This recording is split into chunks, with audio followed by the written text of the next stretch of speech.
Saudi Arabia's National Wildlife Center says 95% of the baboons have been removed from the holy city of Mecca. Let's talk about this with Tamar Feldman, manager and founder of the Israeli Primate Sanctuary Foundation. Thank you very much for coming. Thank you for inviting me.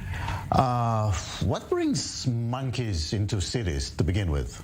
Well, it's a problem all over the world. The conflict between monkeys and humans is just growing. As much as our human population is growing and we're invading what used to be the habitat of the primates, they have no other choice but to go in and try and find food in the cities.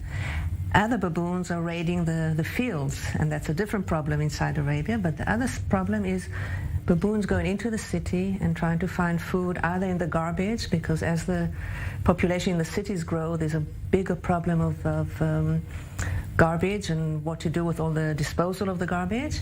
And people are feeding the monkeys, either locals or visitors, and actually teaching the monkeys to come in and find food there.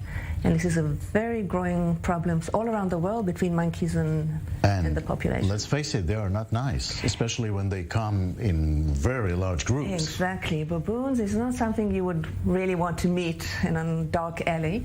And they live in big groups, and the males can be very, very aggressive, and this is really, it's a big problem. Yeah. And where else would you say? All over Asia, it's a problem with this conflict. Monkeys are raiding the fields, and what's happening now, for example, in Asia, is that the young people are leaving the rural part and going to the cities, and they're leaving the older people to guard the fields, and the monkeys know that. And it's becoming even more and more difficult to protect these fields. So all over the world, this conflict between humans and monkeys is just growing more and more. In Saudi Arabia, one of the things to do is, one way was to relocate the monkeys, which is a problem because there's not really other areas to put these monkeys. Another suggestion was to do birth control. And this is the only way where you can have a group remaining where they are, not allowing other groups to come, but staying about in the same numbers of monkeys that were before. So that is actually the way to solve these conflicts between people and monkeys, and to educate the people not to feed the monkeys, because monkeys are getting used to people and getting used to getting food in those places. It's just what's happening here in Israel with the wild boars, with the wild pigs. Right. Going into Haifa, going into getting food, people are feeding them, and it's just a growing problem.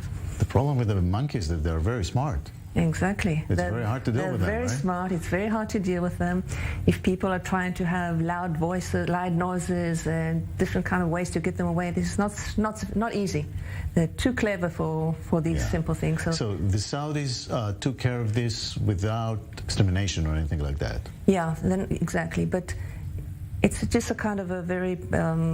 it's not the solution for the long-lasting solution. The solution is to get birth control and keep the numbers down. Otherwise, this is just going to be a problem that's going to grow more and more. Right. And governments should do that.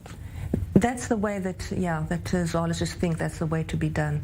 And Saudi Arabia is now realizing that they're going to have laws of protecting the environment, protecting the wild animals, and this is something that's going to start happening also in Saudi Arabia. All right, Tamar, thank you very much. We've learned something about the monkeys. Yeah. Yeah, we like them, but we should beware.